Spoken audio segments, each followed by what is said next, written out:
चुनाव तो समय और सामने का होता है, समय बताएगा कैसा चुनाव रहेगा। मोदी जी आओ।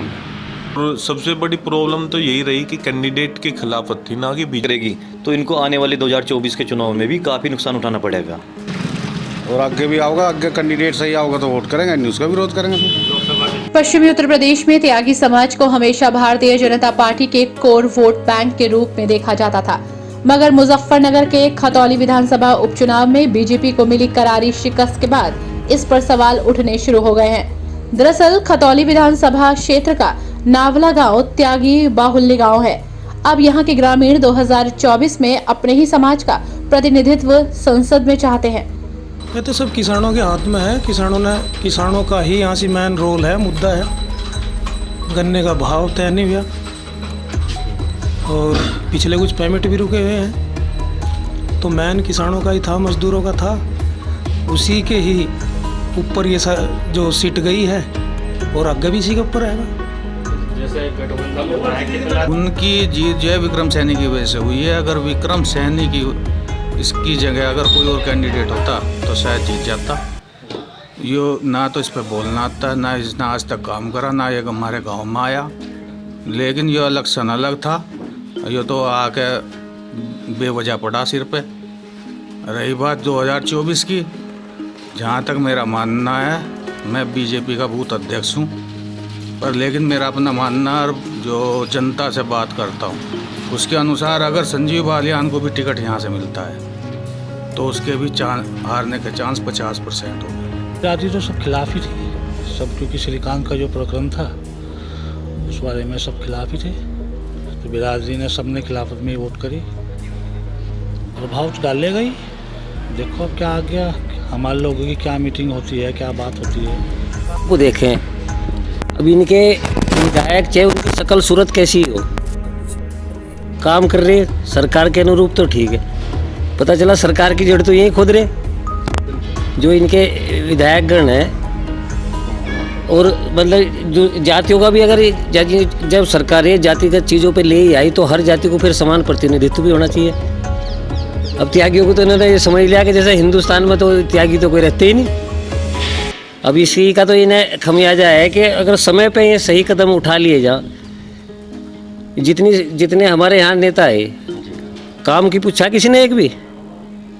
नावले का एक रास्ता है जो जाता है यहाँ से जीवना, नावले से जीवना, वो असली भूमि पे नहीं है। असली भूमि पे रास्ता कहीं और है और वो लोगों के व्यक्तिगत खेतों में है। हिंदुस्तान में कोई जगह ऐसी नहीं जहाँ इसका मुआवजा ना मिलता हो, जो भूमि अधिग्रहण हो। तो इन चीज़ों पे साथ में जो है वो आया भाई तोमर, ऊर्जा मंत्री, ऊर्जा राज्य मंत्री सोमेंद्र तोमर। भाई अगर पता चला नावले में 232 का वरना अगर एक 32 kV का नावले को दे दिया जाए, जगह यही है, मतलब जहाँ जिस जगह का उपयोग हो रहा, और उस गांव को एक अलग से 32 kV का भी बिजली घर ना दिया जाए, तो ये चीज़ें जो ऐसा ये जाति की तो बाद में बातें आती है। अगर ये समय पे जो है काम है तो वो काम अलग ही बोलता है, वो एक दिन के लिए होता है। ये इलेक्शन तो ऐसा हो गया ना, इस पर सरकार से फर्क पड़ रहा है कि सरकार जारी या जो विपक्ष में है कि वे सरकार को उठा के फेंक देंगे। बस इसमें तो कैंडिडेट के हम खिलाफ थे इसके, और आगे भी आओगा, आगे कैंडिडेट सही आओगा तो वोट करेंगे, नहीं उसका विरोध करेंगे। लोकसभा के चुनाव तो जैसे लोकसभा का चुनाव है, इस चुनाव में भारी जीत हुई है और इस उपचुनाव को सेमीफाइनल माना जा रहा था।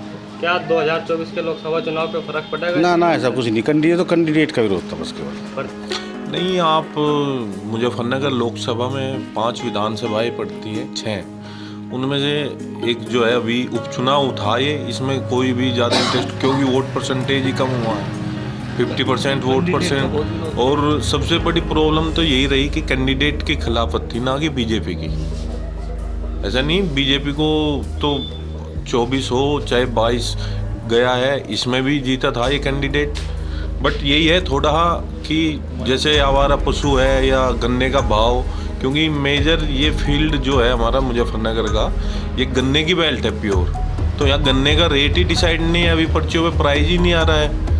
तो कहीं ना कहीं चुनाव के हार में ये मुद्दे भी अहम थे। जैसे गठबंधन है, क्या ये 2024 के चुनाव में मजबूत रह पाएगा या? ये तो देखो अभी एक सीट का चुनाव हुआ है इस गठबंधन में, अभी तो सीटों का बंटवारा ही नहीं, क्योंकि कल चंद्रशेखर भी अपने लिए सीटें मांगेगा, तो क्या पता ये देंगे उसको सीटें, नहीं देंगे, उसके ऊपर भी डिपेंड है ना। अभी तो ये 1 सीट का था, इस वजह से तो ये जरूरी नहीं है। गठबंधन तो मायावती का अखिलेश का भी हुआ था, कितने दिन चला है।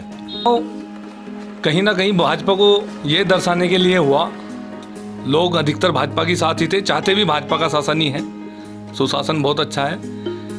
एक तो ये खुला आवारा पशुओं का, इनके खिलाफ इतना आक्रोश था किसानों में। दूसरा, सरकार बार बार आश्वासन दे रही है कि भाव बढ़ाओगे, हम अपनी मीटिंग कर रहे हैं, अभी हमें उसकी सर्वेक्षण की जो मीटिंग होती है वही नहीं कर पाए हैं। सही समय पर भाव ना बढ़ाना, तो कहीं ना कहीं लोगों के मन में ये डाउट था कि आज अगर भाजपा को यहाँ से हम जिताते हैं तो मैसेज नहीं जाएगा।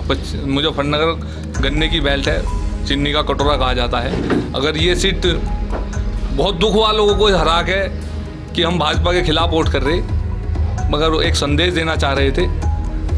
अब भी अगर सरकार इस पर सचेत नहीं होती, गन्ने पे अगर कोई एक्शन नहीं, अगला साल तो लोग कह देंगे कि भाई चुनावी वर्ष है। अगर अगले वर्ष भाव बढ़ाती भी है सरकार, तो उस बात के कोई मायने नहीं होने की। सरकार को आज भाव डिक्लेयर करना चाहिए। जैसा छोटा व्यापारी है वो जीएसटी के दायरे में आकर उसे आज प्रताड़ित किया जा रहा, इस पर भी सरकार को सोचना चाहिए। भाई जो कुछ होना था ये तो होएगा। 24 के चुनाव पर कोई फर्क नहीं पड़ता, मोदी जी आओ। बिल्कुल पड़ेगा, जब तक जैसे कि हम देख रहे हैं आज भाजपा की जो नीति है, वो गन्ने का रेट इनको खोलना चाहिए था। जो हमारा वेस्टर्न यूपी का किसान है, किसान ही आपको पता है यहाँ पे जो भी जाति हैं, चाहे गुर्जर है, जाट हैं, त्यागी हैं, राजपूत है, गुर्जर समाज, ये सभी जो समाज हैं, ये सभी लोग खेती से जुड़े हुए हैं। और यहाँ पे गन्ना बहुत बड़ा मैटर करता है। और गन्ने का रेट अगर सरकार अभी नहीं तय करेगी तो इनको आने वाले 2024 के चुनाव में भी काफ़ी नुकसान उठाना पड़ेगा। जैसे इस चुनाव का काफ़ी प्रभाव पड़ेगा। अभी आप देख सकते हैं जैसे सभी लोग, बाकी दल भी साथ आए हैं, इवन जो हमारे दलित वोटर्स हैं वो लोग भी आप देख रहे हैं बढ़ चढ़ के साथ में आए हैं। ये आने वाले टाइम में और कॉकटेल मजबूत होता जाएगा।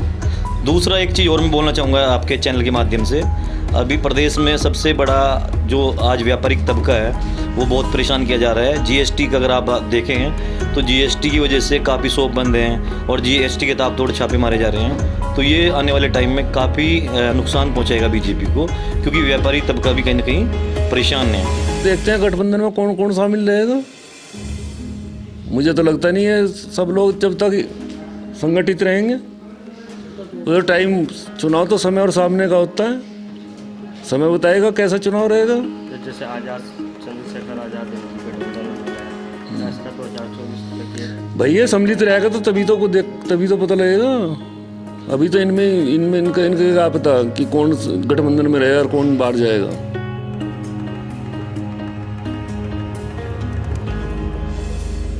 ग्रामीणों की बातचीत में बीजेपी से नाराजगी साफ देखी जा सकती है। अब देखना होगा कि त्यागी समाज की इस नाराजगी के साथ मुजफ्फरनगर में लोकसभा के 2024 के चुनाव में कमल खिलेगा या नहीं।